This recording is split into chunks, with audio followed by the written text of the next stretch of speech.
Continuamos con la interpelación urgente del Grupo Parlamentario Vasco EAJ-PNV sobre la inexistencia de corredores humanitarios que permitan salvaguardar los derechos fundamentales de las personas migrantes en tránsito en el interior de las fronteras de la Unión Europea. Para su defensa tiene la palabra el señor Barandiarán Benito. Adelante, señoría. Sí, buenos días, señorías, señora presidenta, señor ministro. Vamos a ver, miren, hace pocas fechas, el 1 de diciembre, en una sesión de control, compareció el ministro de Interior en representación del Gobierno para responder a una pregunta parlamentaria sobre cómo podía evitar el Gobierno que personas migrantes pudieran morir en su tránsito hacia Europa.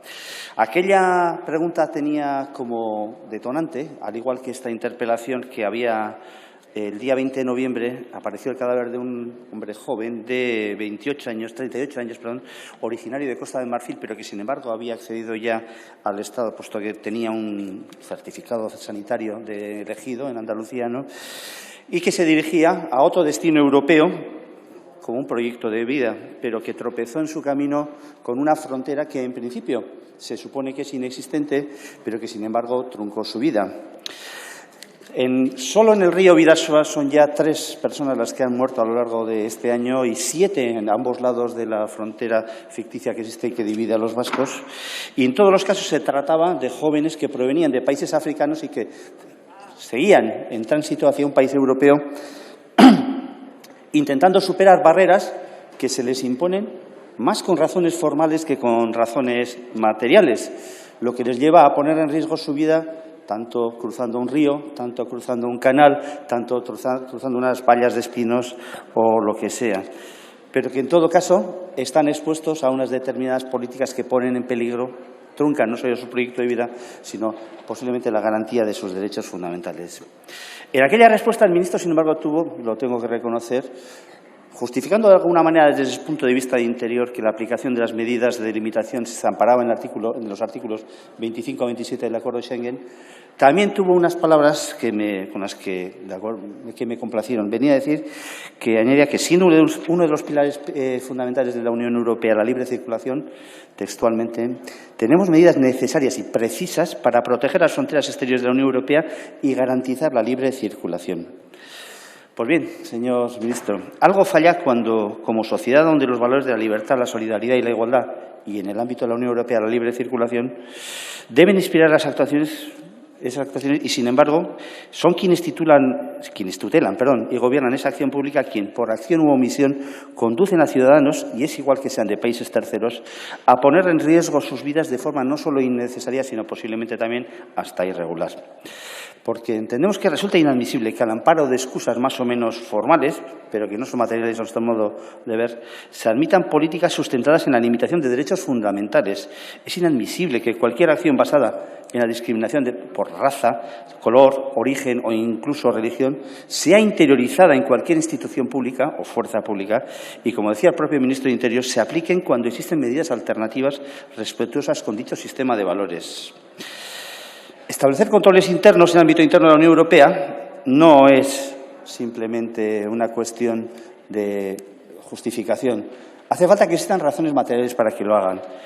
Eso sí, si cuando se hacen en valores o en razones que son falsas, creemos que son un error y, en este caso, un horror.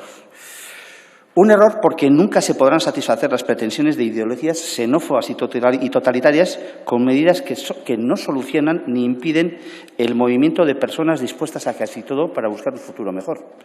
Pero también son un horror porque nos parece inadmisible que la acción pública, cualquiera, esté sustentada en la conculcación de valores fundamentales. Esos controles, señor ministro, matan gente, pero a nosotros nos hacen peores. Cualquier medida que esté sustentada en poner en riesgo la vida y la vulneración de los derechos humanos nos corrompe tanto como sociedad así como individuos. Y en este sentido, permita que le diga, y entro ya un poco más en materia, que falta decisión y coraje político para enfrentar con humanidad y solidaridad la xenofobia y el antieuropeísmo. ¿Por qué? Sobran en algunos estados egoísmo y valores y falta liderazgo y coraje político en otros países de la Unión Europea para desatascar la crisis de los refugiados. Por ello, no es descabellado la posibilidad de dirigir este debate y también la valoración del Pacto Europeo, hacia el Pacto Europeo sobre Inmigración y Asilo, aunque no lo vamos a hacer por completo. Pero eso sí, porque no nos complacen que las medidas dirigidas únicamente a limitar las llamadas vías legales y seguras u otras a las de impulsar el papel de Frontex como policía frontera se hagan efectivas, sin que exista un control efectivo en materia de respetos a derechos fundamentales. Porque entendemos que esas medidas nos envilecen y no solo nuestra opinión, sino que es también la del Tribunal Europeo de Derechos Humanos porque nos sitúan fuera del ámbito de la doctrina europea de derechos fundamentales. Ayer mismo se dio entrada en este Congreso de una iniciativa, de una proposición no de ley, a iniciativa de varias organizaciones de la sociedad civil, Save the Children, Red Acoge, Intermón, Oxfam, Médicos del Mundo, varias más, ¿no?, con el que mi grupo comparte algunas de las medidas propuestas. Muchas de las razones que justifican esa valoración crítica sobre el Pacto Europeo sobre Asilo y Migración son también una de las causas que motivan que exista una red clandestina de inmigración interna dentro del ámbito de la Unión Europea. Bien, esas organizaciones nos daban algunos datos. Es que las llegadas irregulares en la Unión Europea, que si bien parece que son numerosas, marcan un mínimo histórico. Hablaban de 1 millón en 2015, 373.000 en 2016, 185.000 en 2017, así, y 123.000 en el 19, 97.000 en el 20, ¿no? Pero que curiosamente contrastan con otros datos del propio Gobierno, en concreto de una instrucción de 1 de marzo de la Secretaria de Estado de Inmigración, ¿no?, que señalaba que en los últimos años se ha producido un fuerte incremento de numerosas personas solicitantes de protección internacional de asilo y acogida, 31.000 en 2017, 55.000 en 2018, 118.000 en 2019 y 88.000 en 2019. Y eso a pesar del COVID. Pero eso nos pone sobre la pista no solo de la dimensión del problema, sino también de sus caracteres, ya que de esos datos se deduce que buena parte de la calificada como inmigración irregular tiene como punto de partida, pero sobre todo de tránsito hacia otros países europeos, el territorio del Estado, pero que no es un recorrido de llegada. Y además que dicho circuito, por llamarlo de alguna manera, sigue no solo en movimiento, sino en aumento también, ¿no? También lo confirman esos datos de la red de acogida que tiene establecido el Gobierno vasco para las personas migrantes en tránsito que se sitúan en Euskadi. Atendieron a 5.800 en el 18, 4.200 en el 19, 3.500 en el 20 y este año ya 2021, y hasta 1 de noviembre, habían atendido ya 7.332, lo cual significa que vuelve a haber, y además en aumento, ese recorrido. Pues bien, para eso hace falta, por ello, le queremos urgir a que su Gobierno se conduzca en determinada dirección y a llegar a acuerdos para evitar esas conductas inhumanas. Así, en primer lugar, entendemos la conveniencia de que desde el Gobierno de España se transmita a las autoridades europeas, a las autoridades en general y a las francesas en particular, sobre la necesidad de poner en marcha corredores humanitarios que impidan nuevas tragedias en las fronteras internas y, en nuestro caso, en especial en el río Bidasoa, así como para que, en su caso, se establezcan mecanismos de control, de ser necesarias esas medidas de control en frontera, para que su actividad sea compatible con la doctrina del Tribunal Europeo de Derechos Humanos, sobre todo cuando se detecten, como ha ocurrido, indicios de trato discriminatorio por razón de raza, color, origen, identidad u otros que son inadmisibles. En segundo lugar, también le quiero reclamar que resulta necesario impulsar el papel de regiones e instituciones locales, y no solo en el diseño de dicho tipo de herramienta, el corredor, sino en especial en la aplicación del nuevo Pacto sobre Asilo e Inmigración, lo que facilitaría aproximar una solución más cercana y posiblemente más humanizada al problema. Y me quiero extender en esta cuestión porque recientemente, y en su respuesta a una pregunta parlamentaria que le plantearon en el Parlamento Europeo a la comisaria Ylva Johansson, responsable de Asuntos de Interior en el Gobierno comunitario y también de Inmigración, reconoció que entrecomillado, las ciudades y regiones son socios clave para que la Comisión aplique el nuevo Pacto sobre Inmigración y Asilo, en particular en materia de integración. Bien, señor presidente, si quienes acogen, prestan servicios e integran y cuidan a los inmigrantes son ese plano de gobernanza, deberían estar también en las mesas de decisión. Y ocurre que, sin embargo, la propuesta del nuevo Pacto sobre Migración y Asilo solo cita a ciudades y regiones cuando se refieren a la migración como herramienta para captar talento. Entendemos, por el contrario, que resulta necesario impulsar su papel en el plano de la integración. Esto es, deben ser tenidas en cuenta en el Plan de Acción para 2021-2024, que se cita en el Pacto sobre Migración y Asilo, a fin de activar una solidaridad efectiva a desarrollar, o desarrollar otras propuestas alternativas. Y le cito una como ejemplo, que es la llamada Red Share, en la que se han venido trabajando cerca de 15 regiones europeas para apoyar los objetivos del nuevo pacto migratorio. Se lo he puesto como ejemplo, además, porque el Gobierno vasco ha sido quien ha liderado esta plataforma, que es una plataforma de regiones europeas, que promueve esa propuesta que sirve para repartir los flujos de inmigración sobre la base de la renta, el desempleo y los ingresos fiscales. Y sobre esa base entendemos que se debiera de trabajar. Pues bien, señor ministro, esta es una propuesta que no solo se propone, sino que puede ser integrada en el ámbito del debate europeo, sobre todo también en aras no solo de ese tránsito, sino también en aras de la integración de esos migrantes que hoy por hoy su solución no ha sido integrada en el ámbito de las decisiones de la Comisión Europea. Hay otro aspecto más también en el que me gustaría insistir. Digo insistir porque no es nuevo, y es el ámbito de los valores. En el caso de la sociedad vasca, las estadísticas demuestran que existe un alto índice de tolerancia hacia la inmigración. El último Observatorio Vasco de la Inmigración situaba en 65 puntos sobre una escala de 100 la aceptación de los inmigrantes con carácter general, y apenas un 10% de la población ve en la llegada de inmigrantes un problema, mientras que, por su parte, 3 de cada 4 entendían que deberían de tener los mismos derechos que los ciudadanos locales. Voy a decir, creemos que ese también es otro factor en el que hay que incidir, la educación en valores, porque la educación en esos valores que son propiamente europeos, los de la integración, los de la solidaridad y también la libertad de circulación, son valores que están poniéndose en riesgo y en cuestión por partidos y por estados también que tienen en estos momentos claro signo antieuropeo. La educación es la que nos va a llevar a ese escenario en el que podamos encontrar ciudadanos que puedan compatibilizar la propia defensa de sus propios intereses con la posibilidad de compartirlos con otros que vengan desde otros lugares. Esa es también otra cuestión respecto de la que podemos incidir en esta cuestión. La inmigración también es una cuestión de educación y también en eso queremos que se debe de incidir. Por el momento, señor ministro, estas son las cuestiones que le quería plantear con un pequeño añadido, o colofón más bien, y es: en su momento quisimos plantear esta interpelación de forma anticipada, no pudimos porque el señor Escrivá estaba, creo que enfermo. No, al revés, en ese momento no pudo. Entendíamos que el prisma de interior no era el adecuado, aunque la respuesta que dio el señor Marlaska en aquel momento a aquella pregunta fue adecuada.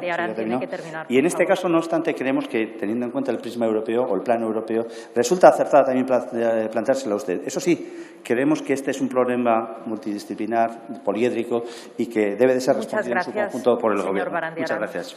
Muchas gracias. A continuación, tiene la palabra en nombre del Gobierno el señor ministro de Asuntos Exteriores, Unión Europea y Cooperación. Señorías, buenos días. Lo primero, señoría, coincido en muchas de las cosas que usted ha dicho hoy aquí.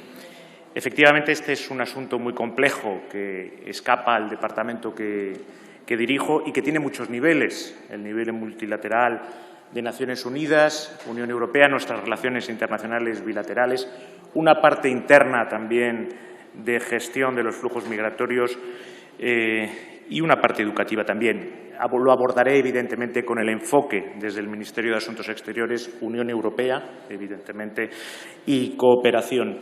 Y, sobre todo, coincido, y el Gobierno así actúa siempre en materia de gestión de flujos migratorios, especialmente los irregulares, en que hay que actuar, por supuesto, con responsabilidad, como actúa el Gobierno, pero también con solidaridad y humanidad, porque detrás de esos migrantes que pierden su vida buscando mejores oportunidades para ellos, para sus hijos, para sus familias, esos hombres, esas mujeres, esos niños, esas niñas, muchas veces se deshumanizan porque quedan detrás de frías estadísticas.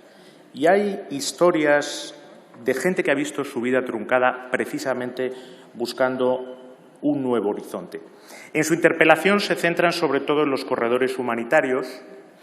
Es un concepto complejo que avanza en Naciones Unidas, pero la gran dificultad de todo lo que ha planteado usted hoy aquí es que no lo podemos hacer solos. España no lo puede hacer solo. Necesitamos claramente a nuestros socios europeos y a los distintos países del mundo. España puede avanzar en una determinada vía, pero usted sabe perfectamente, y su grupo también, que en Bruselas y en las distintas capitales europeas hay muchos gobiernos que sostienen las tesis diametralmente opuestas y sin ellos no podemos avanzar realmente. Los corredores humanitarios que en estos momentos lidera Naciones Unidas se definen muy claramente desde la Resolución 45-100 del año 90 como las vías que facilitan la circulación segura en situaciones de conflicto armado, de persecución o de exposición a situaciones de vulnerabilidad externa. Y ahí ha estado España siempre y sigue estando muy recientemente. España comprende y ejerce su compromiso humanitario y se ha demostrado en Afganistán tal vez el mayor corredor humanitario de la historia, 100.000 personas evacuadas en muy poco tiempo, y España ofreció sus bases para que pudieran transitar colaboradores afganos de Estados Unidos, ofreció la base de Torrejón como hub para que transitaran los colaboradores del Servicio de Acción Exterior, y como país, un éxito de país, y así lo valoró la presidenta de la Comisión, Ursula von der Leyen, diciendo que España había sido un ejemplo del alma de Europa, una bellísima frase que nos define a todos los españoles. Evacuamos a 2.500 colaboradores afganos y sus familiares en Afganistán y hemos sido el único país del mundo que el día 11 y 12 de octubre, ya con el aeropuerto de Kabul en manos de los talibanes, hizo una operación de Afganistán. Yo me desplacé personalmente a Pakistán para que nos ayudaran y así lo hicieron. Y quiero felicitar a todas las personas, los cuerpos y fuerzas de seguridad del Estado, los distintos ministerios que participaron y, por supuesto, los diplomáticos y el personal del Servicio Exterior en Kabul y aquí en el ministerio que dirijo, que participaron en ellos. Hace 5 años se hizo otro corredor humanitario. Esta vez fue en Siria. Y Europa fue otra vez un ejemplo de acogida.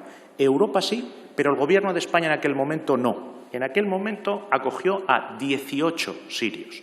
18 sirios en aquel momento contra 2.500 afganos, colaboradores de España, personas en peligro y sus familiares. Por lo tanto, yo creo que el compromiso de España, el compromiso del actual Gobierno de España y también de las comunidades autónomas, también del País Vasco, y yo felicito al Gobierno vasco por ello, igual que al resto de gobiernos de comunidades autónomas que han participado, también ha quedado demostrado, porque no ha sido solamente traerles, sino que esas 2.500 personas han sido asignados a sus nuevos lugares de residencia, se encuentran en condiciones dignas viviendo y reciben un apoyo indispensable para su inserción social y profesional.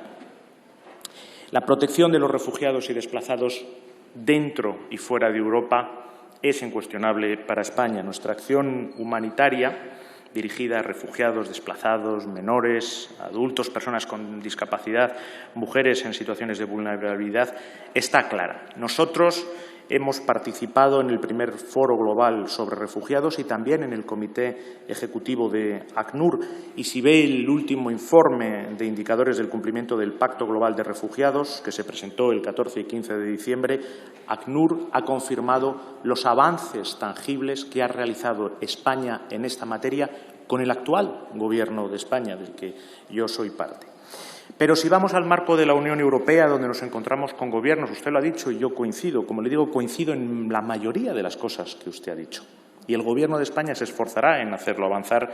Nos encontramos con que muchos están en posiciones diametralmente opuestas. Pero nosotros no cejaremos en impulsar la dimensión exterior de las migraciones, estableciendo partenariados. España es un ejemplo en ese sentido, con los principales socios migratorios.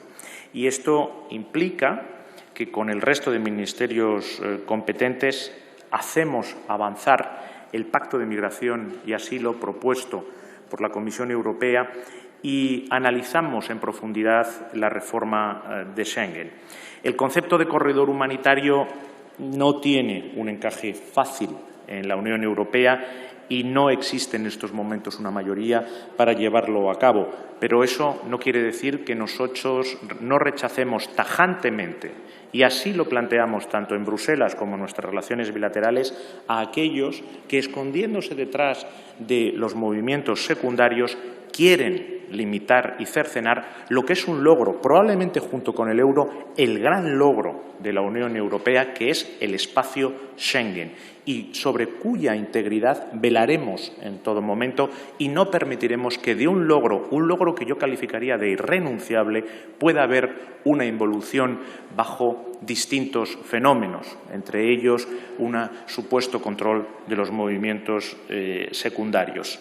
Por eso España, que está a la vanguardia de la responsabilidad en materia migratoria y cumplimos con nuestro deber como socios europeos, también considera que la solidaridad debe de estar presente, y eso supone apoyo a través de la reubicación o de medidas similares en otros Estados miembros, distinto que los Estados de primera entrada, sobre los que no puede caer todo el peso y toda la responsabilidad de la gestión de los flujos irregulares. Y por eso también defendemos que los criterios familiares deben de ser importantes a la hora de atribuir la responsabilidad para examinar las distintas solicitudes de asilo en un Estado miembro.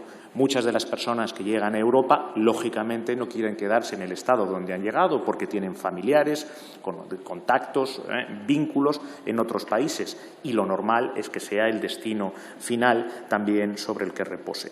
El caso que usted nos señalaba, el caso del País Vasco, el trágico ahogamiento de 3 personas, por ejemplo, que intentaban atravesar a nado el Bidasoa, o el fallecimiento de 3 personas que fueron arrollados por un tren cuando intentaban llegar a Francia, por supuesto que nosotros vamos a poner todas las medidas en el seno de la Unión Europea para que esto no se produzca. Y estoy convencido de que podemos contar con el buen hacer de su grupo parlamentario, también en Bruselas y en Estrasburgo, para que estas ideas que compartimos calen en el resto de las fuerzas políticas europeas, aunque sobre algunas no tengo grandes esperanzas.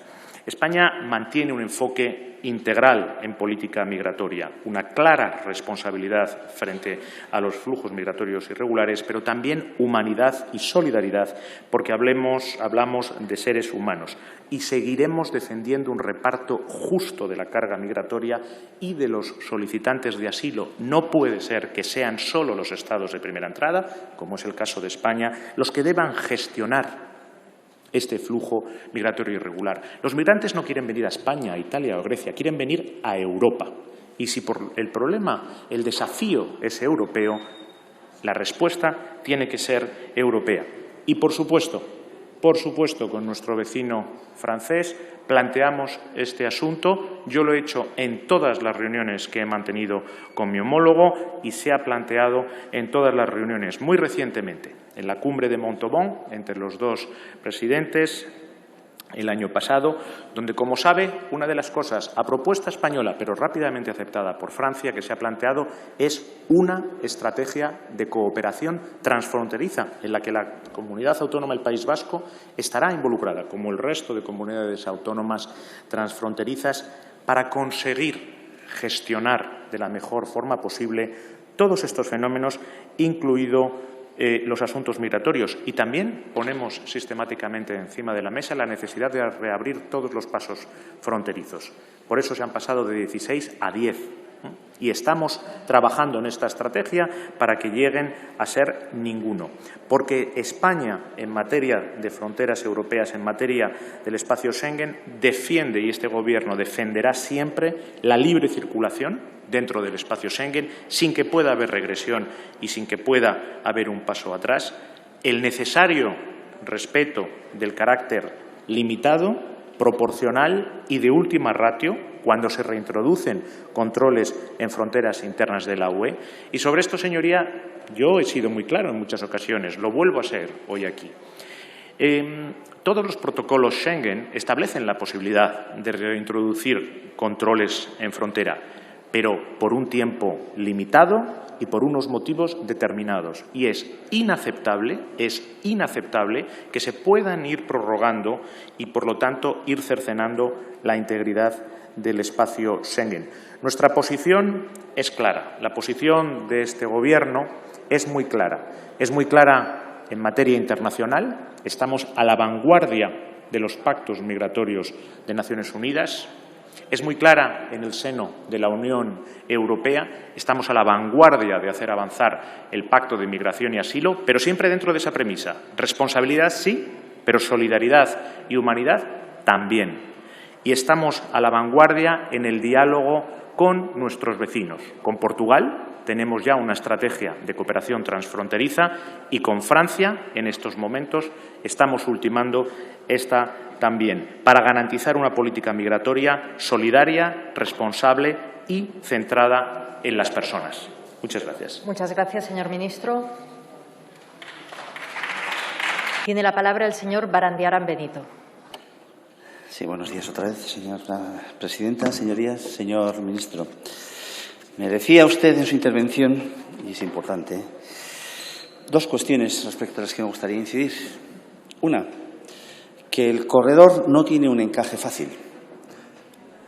Y es verdad, sobre todo a la vista del Tratado de Lisboa y el método de adopción de determinados acuerdos en el seno de la Unión Europea, al que además, por cierto, habrá que instar a modificar también en otras materias en las que hemos debatido con este Gobierno, pero sobre todo en que aun cuando no tenga un encaje fácil en determinadas fórmulas, sí la tiene en otras. Yo le he citado una, que es los acuerdos interregionales. Dos, no solo los acuerdos interregionales, sino incentivar la participación de las regiones y ciudades en la conformación de las políticas de migración y asilo. Porque, de alguna manera, cuando hablamos de las políticas de migración y asilo, cuando hablamos de los problemas que se está creando por ese corredor interno desregulado en el que fallece gente, en el que mucha gente sufre de conculcación de sus derechos fundamentales, de lo que estamos hablando es posiblemente de la inexistencia de redes administrativas de compatibilización, cuidado y atención a esos derechos y a las necesidades de esas personas que, como usted ha dicho también, son personas que van a seguir llegando a Europa y además a las que vamos a necesitar, lo digan o no, lo quieran o no, determinados países a los que hoy día son una rémora en la construcción de ese espacio común y son también una rémora en la conformación de ese espacio de libre circulación cuando se están estableciendo mecanismos que son en absoluto incompatibles, como usted ha reconocido, si se prolongan o si se establecen también de forma injustificada e innecesaria. Pues bien, en ese camino yo le he citado un ejemplo, la red Share, conformada por 15 regiones europeas y además liderada en su momento por el Lehendakari Urkullu. Pero ha existido también otras. El Lehendakari Urkullu, precisamente como consecuencia de la crisis que se ha producido en el río Bidasoa, junto con el Jean-René Etxegaray, presidente de la Communauté du Pays Basque, Euskal Herria Elkargoa, la entidad que agrupa a municipios a diversas entidades administrativas del País Vasco francés, firmaron conjuntamente una declaración, no solo una declaración institucional en la que expresaban el dolor y la inquietud ante los dramas mortales de la muerte de 7 personas migrantes en su entorno, sino que se reafirmaran un compromiso determinado de respeto y de acuerdos en materias concretas. Así, decidieron la creación del centro Pausa, iniciado por la ciudad de Bayona, con el apoyo de la comunidad de Iparralde y de diferentes asociaciones, para facilitar una pausa en el itinerario migratorio. Y otra, la puesta en marcha del recurso de acogida de migrantes en tránsito Irún y Landeras, en colaboración con la Cruz Roja en Euskadi, y la constitución de una mesa interinstitucional. Lo que le quiero decir, señor ministro, con esto es que dentro de la actividad de la Unión Europea deben de existir mecanismos de impulso de estas iniciativas que deben de suplir determinados bloqueos en el ámbito comunitario como consecuencia de unas normas hoy absolutamente, no sé cómo calificarlas, ajenas a la realidad que la conforma y posiblemente ajenas también a la voluntad de la inmensa mayoría, no solo de los ciudadanos europeos, sino de todos y cada uno de los países que lo conforman. Pues bien, en ese sentido, Los mecanismos de participación en la toma de decisiones también pueden ser modelados y modulados para que puedan participar otras entidades locales y regionales.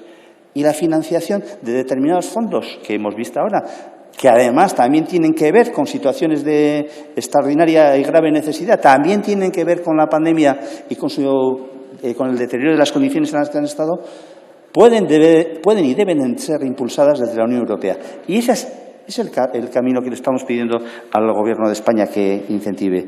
Ese, con carácter general, y por lo que nos toca a Euskadi, con carácter particular respecto de Francia. ¿Por qué? Yo soy fronterizo, yo paso la frontera del Bidasoa continuamente. Yo veo cuál es la realidad de esos controles y veo su inhumanidad. Veo el carácter discriminatorio de las actuaciones que se contemplan por parte de las fuerzas y cuerpos de seguridad, en general franceses, tengo que decirlo. Y eso, señor ministro, no solo se debe entender inadmisible, sino que además, y en estos momentos, y al hilo de determinada contienda electoral en Francia para las presidenciales, eso es posible que se agudice y eso va a volver a provocar dolor y esperemos que ninguna víctima más. Señor ministro, los corredores son necesarios y hay formas alternativas para ellos también. Creo que no es mucho pedir al Gobierno que actúe en ese sentido. Muchas gracias. Muchas gracias, señor Barriendará. Para concluir el debate, tiene la palabra, en nombre del Gobierno, el señor ministro de Asuntos Exteriores, Unión Europea y Cooperación. Señoría, vuelvo a coincidir en muchas de las cosas que usted ha dicho, pero también hay dos cosas que no tenemos que perder de vista y usted lo sabe perfectamente. Este es un asunto muy complejo en el que estamos mezclando continuamente cosas. Hay aquellas personas que necesitan de nuestra protección, de la protección de España, de la protección de Europa, y no les vamos a fallar. Son aquellos que necesitan asilo y refugio. Y luego hay otras personas que, por circunstancias dramáticas en muchas ocasiones, son emigrantes irregulares y su vocación es de retornar a sus países, no de quedarse con nosotros. Y la segunda es, yo puedo coincidir con usted en la mayoría de las cosas que ha dicho y le garantizo, se lo he dicho en mi primera exposición, que el Gobierno de España no es que vaya a trabajar, está trabajando para eso. Pero mire el panorama europeo. Sin duda, algunas de esas regiones que usted ha evocado estarían dispuestas a introducir esos corredores humanitarios. Los gobiernos de sus estados no. Y en Bruselas, en torno a la mesa del Consejo, se sientan gobiernos de estados. Esa es la gran dificultad. Pero nosotros no vamos a cejar en buscar una política migratoria europea y estoy seguro de que su grupo en Bruselas y en Estrasburgo nos va a ayudar a ello. Una política migratoria europea que sea responsable, que sea solidaria y que centre todo en las personas. Es necesaria humanidad también en política migratoria y eso nos resta firmeza para gestionar los flujos migratorios irregulares. En un enfoque basado en los derechos de cada persona solicitante de protección internacional. Y eso también se lo quiero señalar. Cuando hablemos de personas solicitantes de protección internacional, no lo mezclemos con emigrantes irregulares, aunque las circunstancias sean igualmente dramáticas en muchas ocasiones en ambos casos. Nosotros vamos a empujar siempre el Pacto de Migración y Asilo, cualquier reforma que vaya en ese sentido, pero también vamos a ser muy vigilantes para garantizar la integridad del espacio Schengen. En la crisis migratoria en Polonia, Letonia y Lituania, yo mismo en el Consejo de Asuntos Exteriores de la Unión Europea he expresado mi solidaridad con esos países. Aunque en esta ocasión los flujos migratorios irregulares se encuentran muy lejos, pero son aún más inaceptables. Porque hay muchos países, hoy ocurre en la frontera con Bielorrusia, mañana podría ocurrir en la frontera sur de Europa, que quieren hacer una utilización política de los flujos migratorios irregulares y hacen auténticos ataques híbridos. Es una amenaza para todos nosotros. Por lo tanto, este es un asunto extremadamente complejo en el que tenemos que ser muy claros. ¿Hablamos de protección y asilo internacional? ¿Hablamos de flujos migratorios irregulares o hablamos de amenazas híbridas? Y cada uno requiere un tratamiento y una respuesta muy distinta. Hablaba de que las regiones puedan participar. Estamos ya en ello. Con Portugal hemos firmado hace muy pocas semanas un nuevo tratado de amistad y cooperación. Y una parte muy importante, hemos establecido una estrategia de cooperación transfronteriza, donde son precisamente las comunidades autónomas transfronterizas, Galicia, Castilla y León, Extremadura, las que van a tener, digamos, la parte más importante y han estado asociadas. Sabe perfectamente, porque el País Vasco está y va a estar todavía más muy estrechamente unido a todo el desarrollo de esta estrategia transfronteriza, que está en marcha un tratado de amistad y cooperación, uno nuevo, con Francia, desde la cumbre de Montauban. Fue una decisión de los dos presidentes, el presidente Sánchez y el presidente Macron.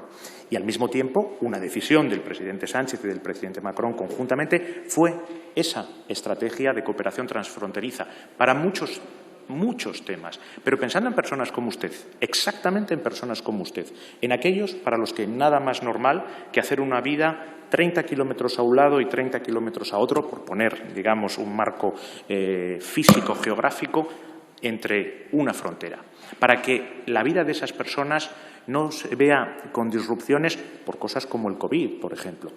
Y yo le aseguro, no me cabe la menor duda, las fuerzas y los cuerpos de seguridad del Estado español actúan siempre proporcionadamente, actúan siempre responsablemente y actúan siempre con humanidad. Y hemos demostrado, en el caso de Afganistán, pero también en otros casos más lejanos o menos conocidos, como en Centroamérica, donde somos parte integrante de la plataforma del Marco Integral Regional para la Protección y las Soluciones, o en la crisis de refugiados venezolanos, que España, con este Gobierno, 90.000 venezolanos con estatuto de asilado en España, cuando a España se le necesita, con este Gobierno, España dice presente, en situaciones humanitarias, precisamente como la que usted define. El compromiso y la forma de actuar de este Gobierno ante las crisis humanitarias, siempre, además, especialmente cuando se trata de personas, le aseguro, van a estar guiadas por la responsabilidad, por la solidaridad, por la humanidad y, sobre todo, por la eficacia. Muchas gracias.